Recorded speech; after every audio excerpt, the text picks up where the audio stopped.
अस्सलाम वालेकुम सर। वालेकुम अस्सलाम। आप चाय लेने के लिए आए हैं? नहीं, हमारा होटल है। अच्छा, आपका होटल है ये। सर क्या कहना चाहेंगे आप इस टाइम जो चीनी का बहुत ज़्यादा बहरान मचा हुआ है हमारे मुल्क में, सबसे बड़ा जो इस टाइम इशू बना हुआ है वो यही बना हुआ है। भाजी चीनी का बहरान तो अल्लाह माफ़ करे बहुत ज़्यादा बना हुआ है। 73 करोड़ रुपए की चीनी माफिया पकड़े गए हैं जिनके गोदाम सील कर दिए गए। तो गवर्नमेंट इस चीज़ का एक्शन ही नहीं ले रही है। हमारी पहुंच से बाहर है चीनी का, कस्टमर रेट नहीं बढ़ता चाहेगा। ठीक है, तो कितने की ले रहे हैं चीनी? 180 रुपये किलो। कुछ तो लोग 200 की भी कह रहे हैं। बस कुछ कह रहे हैं पर हम तो 180 रुपये की ले। आप ये पीछे से लेकर आते हैं मार्केट से? नहीं, मार्केट से नहीं, हम यहीं से परचून करियाने वाली स्टोर से लेते हैं। तो आप क्या समझते हैं कि ये लोग आपको उसी अपने फिक्स प्राइस पे दे रहे हैं या जो हुकूमत की तरफ से लागू हुआ है उस टाइम? नहीं, अपनी मर्ज़ी से दे रहे हैं ये प्राइस लगा के। गवर्नमेंट की वजह से तो बड़ा तो इन्होंने कोई लिस्ट नहीं लगाई? लिस्ट लगाई हुई है, बस अगर मजिस्ट्रेट की गाड़ी आ जाए तो उस वक्त चलता है लिस्ट पे। तो उसके अलावा तो बस वही रेट चल रहा है जो इनका अपना ज़ाती रेट है। आपका जैसे बताया है कि आपने होटल है, आपका तो काम है चीनी में ही आपने चाय बनानी है। पत्ती 1800 रुपये किलो है हमारी, पत्ती 1800 रुपये किलो आप है। क्या समझते हैं कि आपका कारोबार किस हद तक मुतासिर हो रहा है? हमारा कारोबार भाजी ये देखें बड़ा अच्छा खासा मुतासिर हुआ है। हम परेशान हैं, कस्टमर पैसे नहीं भरता। हम जाहिर है। से महंगाई 1800 रुपये किलो पत्ती है और 180 रुपये किलो चीनी है, 180 रुपये किलो दूध है और ये देख ले 1400 रुपये के दर्जन कप है। जाहिर है अब चीनी महंगी हुई है तो साथ आपने चाय की कीमत भी बढ़ी होगी और इसी के साथ ही आवाम जो है वो भी आना कम कर गई होगी। पैसे वही हैं जो चाय के हैं। अच्छा, पैसे आपने बढ़ाए?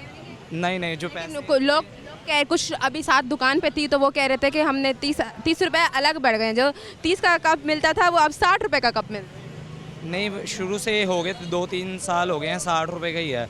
आप ये देखें कि जो खुददार बंदा है ना वो तो बेचारा अपनी खुददारी से रहा हुआ है। अल्लामा इकबाल साहब का शेर है ना कि खुददार मेरे शहर का फाकों से मर गया, राशन जो आ रहा था अफसर के घर गया, चढ़ती रही मेज़ार पे चादरें तो बेशुमार, चढ़ती रही मेज़ार पर चादरें तो बेशुमार, बाहर जो एक फ़कीर था वो सर्दी से मर गया, रोटी अमीर शहर के कुत्तों ने छीन ली, फाका गरीब शहर के बच्चों में बट गया।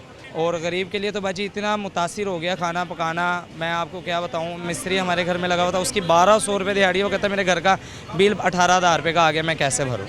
हम किस किस चीज़ को रोएं? यहाँ सिर्फ चीनी का मसला नहीं है, यहाँ पर बिजली के जो बिल हैं, टैक्स हैं, खाने पीने की अशियाँ हैं, फ्रूट हैं, सब्जी हैं, घी है, किस किस चीज़ को रोएं? घी आवाम को रिलीफ मिल रहा है हुकूमत की? रिलीफ मिल रहा है। वैसे कहते हैं कि सबकी माँ आ गई है, मरियम नवाज़ साहिबा आ गई हैं, पर आवाम को किसी चीज़ का रिलीफ नहीं है, बड़ी परेशानी से मुतासिर है। खुददार बंदा, मैंने आपको बताया, खुददार अपनी खुददारी में मरा हुआ है। लेकिन अभी भी इसके बावजूद ये हालात बने हुए हैं, उसके बावजूद भी हुकूमत का ये कहना है कि हम अपने पेट काट के दे रहे हैं आवाम को। नहीं, ये गलत बात है। कुछ भी नहीं कर रहे, सिर्फ और सिर्फ अपना ही घर पाल रहे हैं ये। आप इस बारे में क्या कहेंगे कि पिछले साल के साथ अगर आपका कंपेयर किया जाए तो आप क्या समझते हैं कि कितना फ़र्क आया? कुछ रिलीफ मिला है? कुछ रिलीफ? कुछ भी नहीं मिला, कुछ भी रिलीफ नहीं मिला हमारे हिसाब से।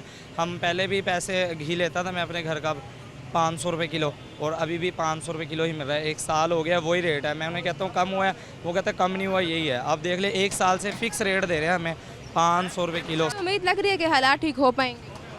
भाजी जिस तरह की ये गवर्नमेंट चला रहे हैं मुश्किल है मुतासिर, क्योंकि हुक्मरान ऐसे हैं, क्योंकि दौरे नहीं ख़त्म होते इनके, घूमना फिरना नहीं ख़त्म, और चीज़ों में ये वो नुमाया कारकर्दगी कर रहे हैं। ठीक है, और जिन चीज़ में आवाम को देना चाहिए, गाड़ियाँ निकाल दी, हर चीज़ कर दी। मैसेज क्या देना चाहेंगे हुकूमत? बस मैसेज यही देना चाहते हैं कि खुददार बंदे के बारे में सोचें, खुददार की खुददारी को इतना ना आजमाएँ कि वो बेचारा, अब एक का हमारे मोहल्ले में बिल आया 9,000 रुपये का, इस बार उसने साइकिल बेची है, बिल भरा है। इस बार तो साइकिल बेची, बिल भर दिया, अगली बार क्या बेचेगा वो।